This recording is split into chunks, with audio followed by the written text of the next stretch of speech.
Now, you mentioned something that about if some client were to sue you in a situation, what would be some common reasons that we should like have that extra protection? Obviously, I haven't had this happen to me in the 8 years I've had my design business, but you got to be prepared for those situations. So do you have examples of what that would be? For a designer? Definitely. Yeah. So for I would say the most common one that I've seen in the design field and freelancing is probably the kind of the relationship sours in terms of it maybe took too long and the client now wants to cancel or wasn't happy with the result. And the designer is like, no, you still owe the money. We're done here. And then that deteriorates into, okay, well, now we're going to sue you, right? And it's usually because the client now either wants money back or doesn't want to pay their final bill, whatever that looks like. And the designer is like, no, we're done. We delivered as we had promised, right? Or whatever the result was. And so that's usually what it is kind of it comes to a debate. And so for that, you really have to come back to the contract because that's going to govern the most protection that you have and be really clear of like, well, what was contracted, right? What was the scope? And where, how long was it get to be? Were you clear about, was the designer supposed to do all this work? Was the designer free to subcontract? Was that okay?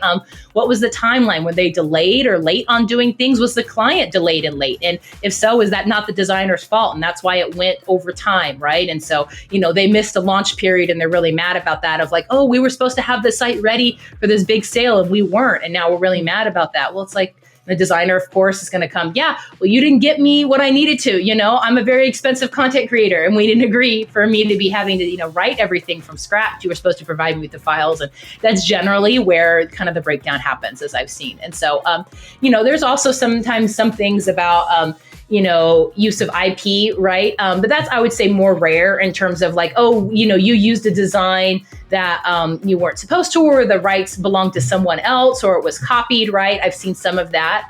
And it's usually, people going too fast or designers not being careful about influences on their work. And so I would say designers, it's always a good idea to be, just to be careful about your influences and making sure you're treading that line of being inspired by other work and not copying it.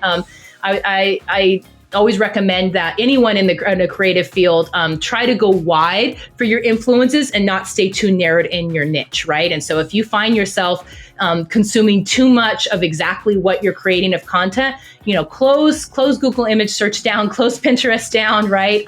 Get out your notebook, go outside, go look at art or fashion or nature or something outside of your niche for a little bit, and try to pull from a wider influence. And that's going to usually inform and have you create better art, right, in your head versus something that starts to look too siloed and close to someone else, close's work, right? Which is going to be, problematic. So that's great advice. A lot of designers are brand identity. So they're creating the logos, they're creating that brand for clients. How do you avoid those legal issues or verify, normally the designer's not the one who's going and getting the logo trademark. The client will do that later. So what preparation, you kind of touched on it, but is there any other advice you give on this point?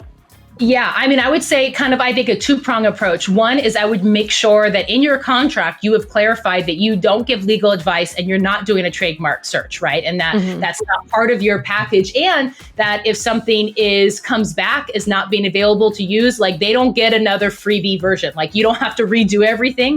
That's their problem and not your problem. So I would say clarify just kind of the timing and role, because that will make sure that clients understand, it's a bit of education that is something they should be thinking about before they're investing. And so they should be reaching out earlier in that phase of ideation when they're going around brand names. And, and I'm selfishly saying this because I am a trademark attorney and I've helped a lot of brands, and it's I'm always, okay, I hope this works out. But when someone gets to me and they're like, we're rebranding and here's our new name. We've been working for a designer for months and here it is. And I'm like, well, I hope we can use it, but I really wish I would have got pulled in on this conversation earlier, right? That's not quite the right order. Really you should have, if you have a few names that you're testing around and you're starting to go down that's the time when you should be contacting and working with a trademark attorney to do some searches or even triaging. This is what I do for clients sometimes, where I'm like, this stuff is more green and this stuff is more red light. So I would go this area, right? And before we do a final full search, because I get it can be expensive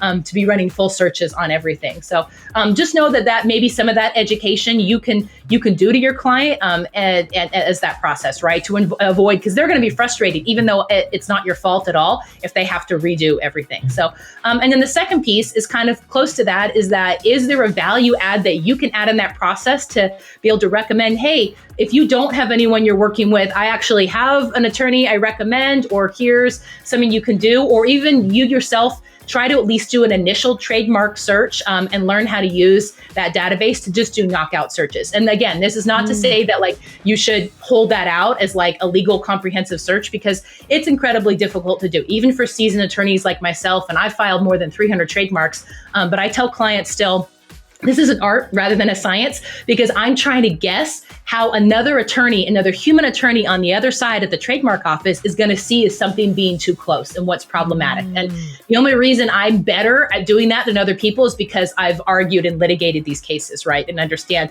what's probably too close. And so being able to do that in searching yourself is still really hard as just a peasant, as just a commoner. But if you go on the trademark search system, and there's a new one as of December 1st, we have a whole new trademark search database. If you type in a name and you see something that is a live registered trademark for a similar category of goods and services right now, that's a red flag that probably that name is going to be problematic. And so that's something that you should be able to know right away. Hey, I don't know if this is going to work, or you might want to think again for this name. And that's going to save everyone a lot of heartache and grief, right? Of falling in love, which is what we do. We fall in love with our new business babies, our new brand babies. And then it's heartbreaking for someone to tell you, you're not going to be able to use that. There's no way we're going to be able to trademark that or move forward or launch with these goods or services, because we are going to get a cease and desist as soon as we go live. So